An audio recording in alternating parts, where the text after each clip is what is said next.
अच्छे लोगों को बुरी पत्नियां और बुरे लोगों को अच्छी पत्नियां क्यों मिलती है? अक्सर हमें कई बार यह देखने को मिलता है कि अच्छे लोगों को जो सीधे सज्जन स्वभाव के होते हैं उन्हें तो दुष्ट स्वभाव वाली स्त्रियां मिल जाती है, और जो दुष्ट स्वभाव के लोग होते हैं उन्हें सीधी साधी आचरण वाहन स्त्रियां मिल जाती है। ऐसा क्यों होता है? परमात्मा अच्छे लोगों के साथ अच्छे लोगों को क्यों नहीं मिला था?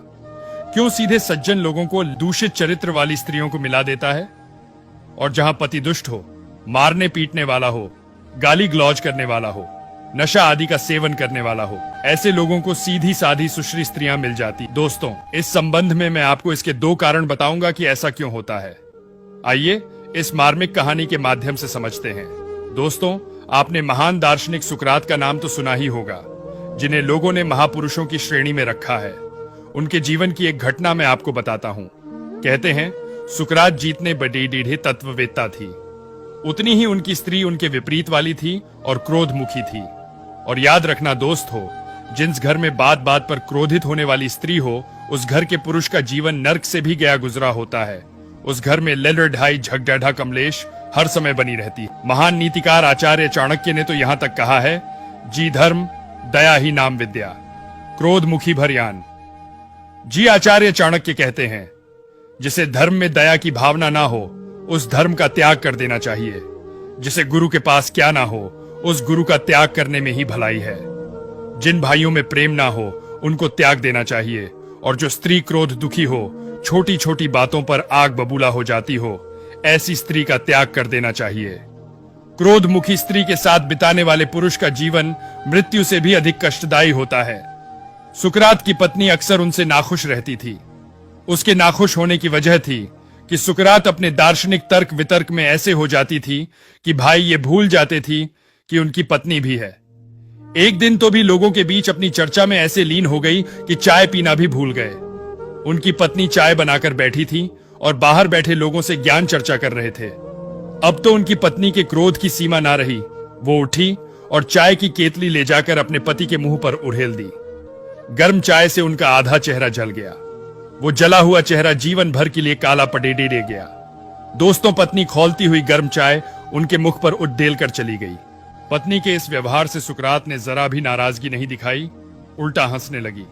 लोगों ने पूछा, सुकरात जी, आप पत्नी का इतना जुल्म सहकर भी हंस रहे हो, आपको अपनी पत्नी पर गुस्सा नहीं आया? सुकरात ने जवाब दिया, नहीं, बिल्कुल भी नहीं।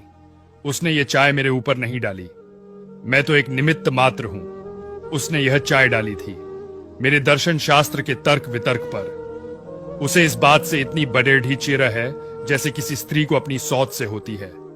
अगर दर्शन शास्त्र रूप से मिल जाए तो वो उसकी गर्दन काट ले, पर वो उसे मिल नहीं सकता, इसलिए उसने मुझे माध्यम बनाया। दोस्तों, तभी एक नौजवान वहां आया और वो सुखराज से पूछने लगा, श्रीमान, वैसे तो मैं अपना विवाह करने की बात सोचता हूं, पर जब मैं आप जैसे लोगों की स्थिति को देखता हूं तो पीछे हट जाता हूं। अब आप मुझे बताइए कि मुझे विवाह करना चाहिए या नहीं? आपको तो जिंदगी के बहुत सारे अनुभव हो गए होंगे। दोस्तों, उस युवक की इस प्रकार पूछने पर सुकरात ने उससे कहा, बेटी, तुम्हें विवाह जरूर करना चाहिए। सुकरात का जवाब सुनकर एडडैडो का बड़ाडा हैरान था। कहने लगा, ये बात आप कैसे कह रहे हो? आपने विवाह करके कौन सा तीर मार लिया? सिवाय कलेसों के आपके जीवन में है ही क्या?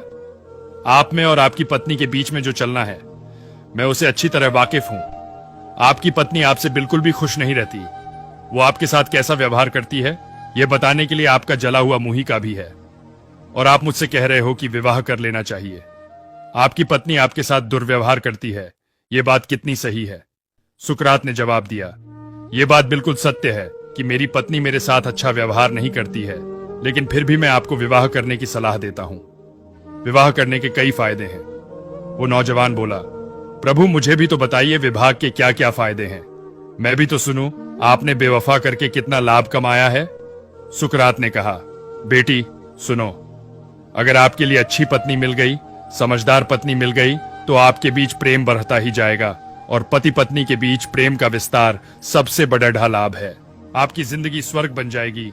और अगर आपकी पत्नी मेरी पत्नी की तरह विपरीत आचरण वाली निकली तो आपके अंदर बैरक उत्पन्न हो जाएगा। आप ये समझ जाएंगे कि दुनिया के रिश्ते नाती सब दुखों को जन्म देने वाले हैं। आपका लगाव ईश्वर से उतना ही मजबूत हो जाएगा। कहते हैं वैसे तो सांसारिक मनुष्य ईश्वर को भूलकर संसार की ओर भागता है। जब संसार की मार पड़े डहती है तब उनसे ज्ञान होता है, तब उसे वैराग्य होता है और तब ईश्वर की तरफ भागता है। अगर पत्नी अच्छी मिली तो प्रेम का लाभ होगा और पत्नी बुरी मिली तो ईश्वर से आपका प्रेम मजबूत हो जाएगा। आप तो दोनों तरफ से लाभ में हैं। दोस्तों को एक बार आत्मदेव ने अपने पुत्र गोकर्ण से पूछा था, जब भी अपनी स्त्री से अत्यंत दुखी थी। आत्मदेव की कथा तो आपने सुनी ही होगी, जो श्रीमद् भागवत महापुराण में बरहत है। आत्मदेव की पत्नी भी विपरीत आचरण वाली थी, बात बात पर क्रोध करने वाली थी और बात बात पर रूठ जाती थी। पति का अपमान करती रहती थी, अपने जहरीले बोलों से उन्हें दुख देती रहती थी। पत्नी जितनी ही कर्कश थी उतने ही आत्मदेव सीधे और सज्जन थे। उनकी भी जिंदगी कर्कशा पत्नी की वजह से नर्क बन गई थी।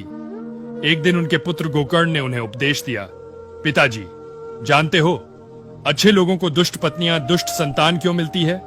इसके कुछ कारण मैं आपको बता रहा हूं। पहला कारण यह होता है उस आदमी का प्रारंभ। पूर्व के किसी जन्म में उस व्यक्ति ने किसी भी रूप में उस स्त्री को कष्ट पहुंचाया होगा जो आज उसकी पत्नी बनकर आई है। वो स्त्री अपना बदला लेने के लिए इस जन्म में आती है और कभी अपनी वाणी से, अपने शब्दों से, अपने आचरणों से, अपने कर्मों से उसे पल पल चोट पहुंचाती रहती है। यही संतान का हिसाब है। दूसरा कारण है उस आदमी पर भगवान की विशेष कृपा। जब भगवान को लगता है कि यह व्यक्ति बहुत अच्छा है, इसके कुछ पूर्व जन्म के पुण्य भी है और यह व्यक्ति दुनिया में क्या कर रहा है, इससे तो हमारे पास होना चाहिए। संसार की आसक्ति यों से उसका मन हटाने के लिए उसके जीवन में ऐसी पत्नी और पुत्र का आगमन होता है जो उसके जीवन को कष्ट और कलशों से भर देती है। तब उसी दुनिया से बैराग होता है और वो भगवान की शरण में चला जाता है, भक्ति का आश्रय लेता है और मोक्ष पाकर भगवान का प्रिय बन जाता है। इसी तरह अच्छी स्त्री के जीवन में दुष्ट पुरुषों का आगमन होता है। तीसरा कारण है अपनी अज्ञानता के कारण।